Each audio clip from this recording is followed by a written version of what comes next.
everything costs you something, whether it's things we gain when we let go. Downsizing isn't about living with less. It's actually about living with more peace, more joy, more freedom. It's about living a life that feels like your life. So what is downsizing? What does that mean? And it can mean something different for everybody. It could mean maybe getting a smaller home, living in a smaller space. It could be just getting rid of stuff, getting rid of things that you don't need. A lot of clutter brings a lot of stress. Maybe just downsizing in that aspect. Maybe just commitments. Maybe it's time to downsize on the things you say yes to and the things that you do that you don't want to do. You don't have to do anything you don't want to do, right? Or maybe, obligations, which would fall into the same thing. Maybe just downsizing your obligations. So I think, especially for women, once we turn 50 and we start becoming empty nesters, we start realizing we can start taking our lives back, right? We can start doing the things we want to do, and maybe we don't have to keep all the same commitments or the same obligations that we once had when we had kids at home.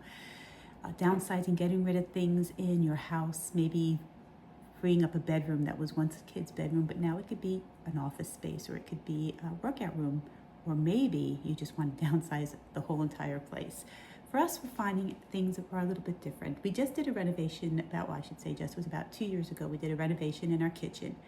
And I have about 3 bins downstairs that I really wanted to keep, things I wanted to keep for my kitchen, and they're still in the bins, which means I can get rid of them, right? I can start downsizing. I can get rid of things. I'm starting to realize that I can live with less. And to that point, we recently bought property down in Florida. We have a little RV down in Florida, and it's very small. It's 30 feet. And I realized I can live down there in 30 feet with everything in my house here.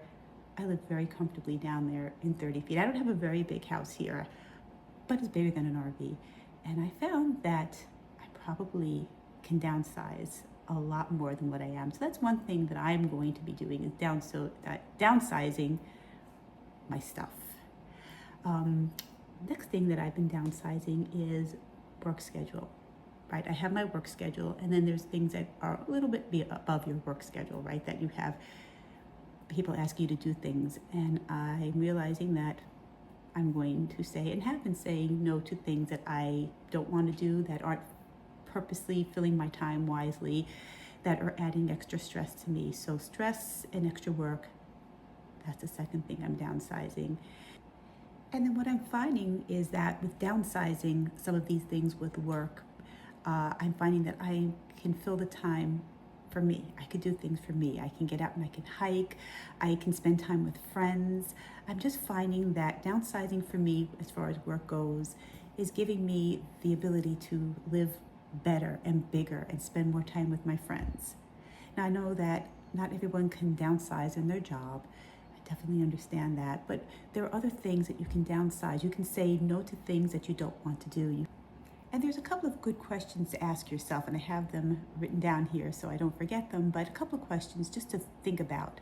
Are you cleaning rooms that you rarely use?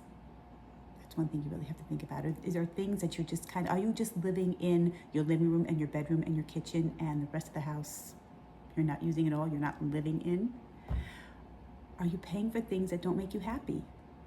Go through the things that you're paying for. Think about, do you need them? Do you love them? Do you have to have them? Do you feel stressed out by the clutter that is around you? Are you constantly moving things from one space to the next space because they really don't have a place, but you can't get rid of them, so they're just always there and they're always in sight? Is that something you can get rid of? And also, downsizing isn't always about moving into a smaller home, right? And I've got another list for us to consider here. It may start in being in a smaller space, if that's for you, but you start asking what really truly matters to you, right? What is the stuff that brings you joy? What are you carrying along with you that you don't need any longer? And that could be friendships, relationships. It could be anything that does not give you joy, right? Time to downsize that. Sometimes it's clutter.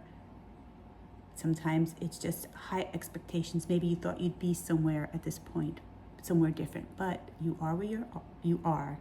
And maybe just reassess from where you are and see what works best for you. And just remember, everything costs you something, whether it's money, it's time, it's energy, it's attention, it's stress. Everything costs you something, so what are you willing to pay? What do we gain when we let go? Well, we gain time, right? That's really important. We gain freedom for peace, freedom for friendships, freedom for you, time for you. So let me know in the comments, are you going to be downsizing? What things do you think you can let go of? What things are there that you cannot let go of? What are you going to keep? What are you willing to keep? And what do you need to let go? So let me know in the comments. I'd love to hear from you. Have a great day.